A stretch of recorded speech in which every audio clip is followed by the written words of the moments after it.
Today, we're diving into how robots are learning to perform complex, human-like tasks with incredible precision.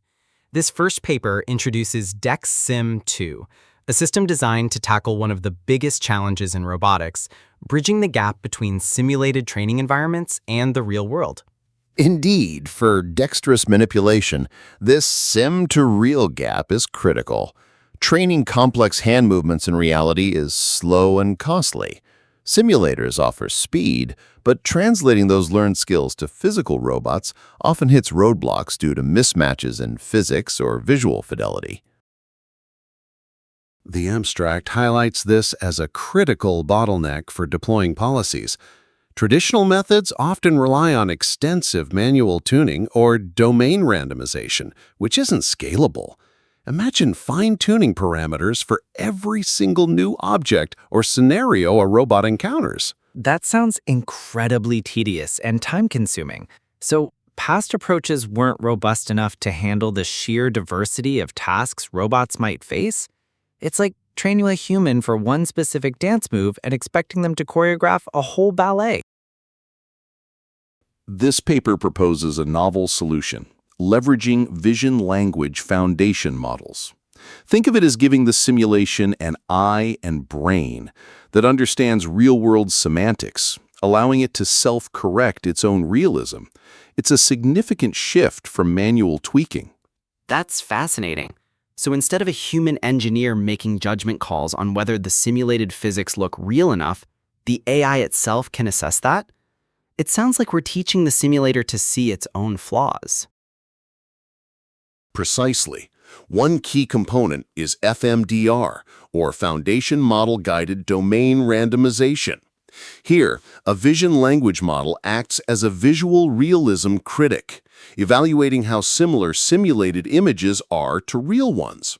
It then uses CMAES to optimize simulation parameters, closing that visual gap automatically. A visual realism critic. That's a powerful idea. It's like having an art director AI for your simulation, constantly refining the scene until it's indistinguishable from reality. This must drastically reduce the manual effort involved. The results here are striking.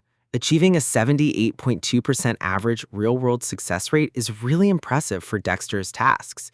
That's a strong indicator of how well their sim-to-real transfer is working. It truly is. What's more telling is that they've reduced the sim-to-real performance gap to only 8.3%.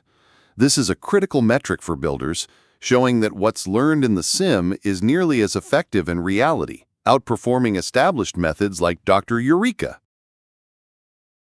Another crucial element is the Progressive Skill Curriculum, or PSC. It builds on LLM-based task decomposition, essentially breaking down complex tasks into smaller, manageable steps, and then introduces them with a difficulty scheduler. So, it's not just about making the simulation look real, but also about teaching the robot skills in a structured, progressive way, much like a human learning a new motor skill. This seems particularly important for tasks involving delicate contact. They also integrate a tactile visual cross-attention policy, TVCAP.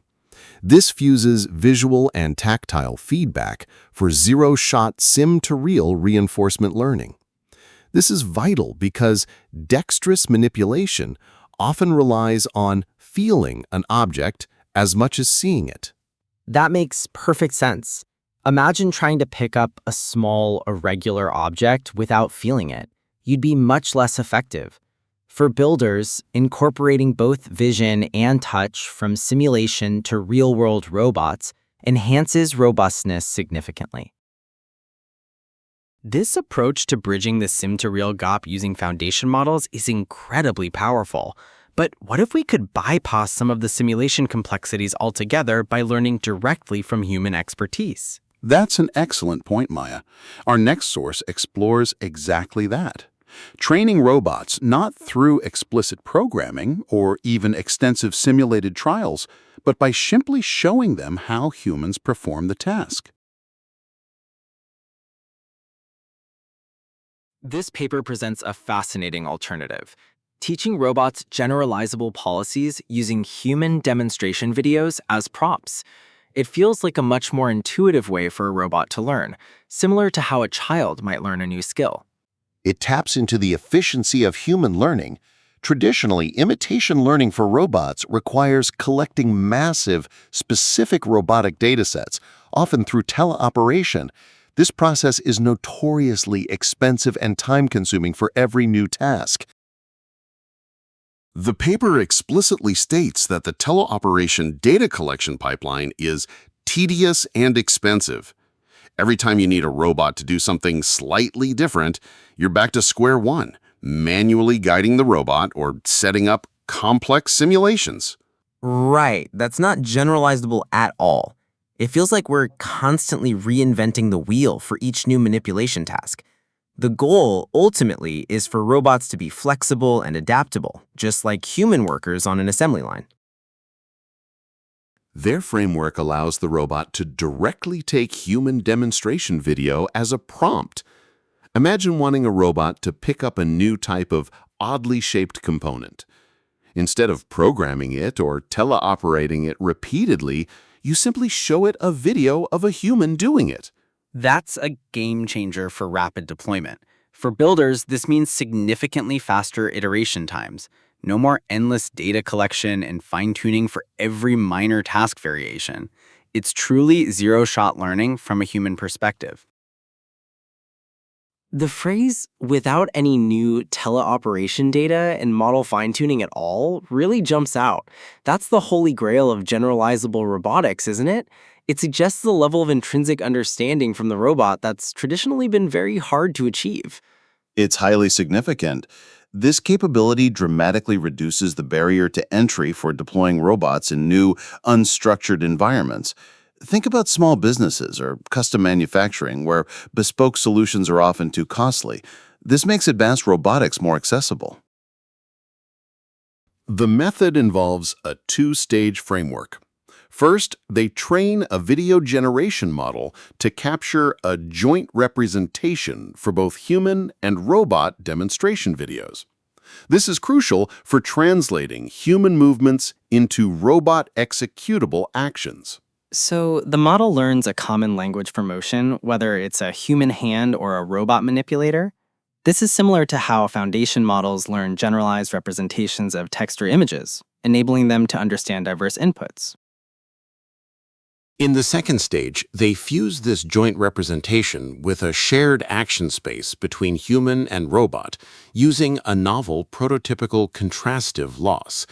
This allows the robot to infer the intended action from the human video and execute it. The shared action space is key there. It means the robot isn't just mimicking, it's understanding the goal and how to achieve it within its own physical constraints. This is what enables true generalization beyond pixel-for-pixel imitation. Learning from human videos bypasses so many traditional hurdles. It feels like a direct path to more intuitive and flexible robotic systems. It makes me wonder about the broader landscape of dexterous manipulation. It perfectly segues into our final piece, which provides a comprehensive survey of the entire field. It outlines the current state, identifies the major challenges, and points to the future directions for achieving truly embodied and dexterous robotic manipulation. This survey provides a bird's-eye view of the entire field of dexterous and embodied robotic manipulation. It frames human-like dexterity as a central yet challenging goal, acknowledging the rapid progress driven by AI advancements. It's helpful to step back and look at the whole picture after diving into specific solutions. This title alone suggests a journey from basic mechanics to sophisticated intelligence. And I'm curious about the milestones they've identified. The survey outlines the evolution from mechanical programming to embodied intelligence, and critically, the transition from simple grippers to multi-fingered dexterous hands. This hardware evolution directly enables the complex manipulations we're discussing. That's a huge leap in physical capability. A simple gripper can pick things up, but a multi-fingered hand can perform intricate tasks like assembling small parts or handling delicate objects, which requires a completely different level of control and perception. They highlight two critical areas: dexterous manipulation data collection and skill learning frameworks. Data collection is fundamental. Without good data, even the best algorithms falter. It's the fuel for any advanced AI system. This means approaches like the ones we just discussed, simulations and human demonstrations, are not just alternatives, but essential components of the data ecosystem. For builders, understanding data limitations is as important as algorithmic innovation.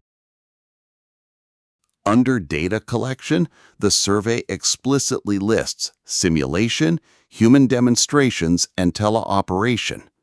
These are the three pillars currently supporting the training of dexterous robots, each with its own advantages and drawbacks in terms of cost, scalability, and realism. It's clear that no single method is a silver bullet. Builders need to be strategic, choosing the right mix of data sources based on the complexity, safety requirements, and cost constraints of their specific application. It's a blend of approaches. Regarding skill learning frameworks, they focus on imitation and reinforcement learning. These are the primary paradigms. Imitation learning is like do as I do, while reinforcement learning is figure out how to do it by trying things and getting rewards. Both have their strengths. Imitation is great for tasks with clear demonstrations, but RL can discover novel strategies. The challenge, as we saw with DexSim 2 Real, is making RL efficient and safe enough for real-world application. The survey concludes by summarizing 3 key challenges restricting the development of dexterous robotic manipulation.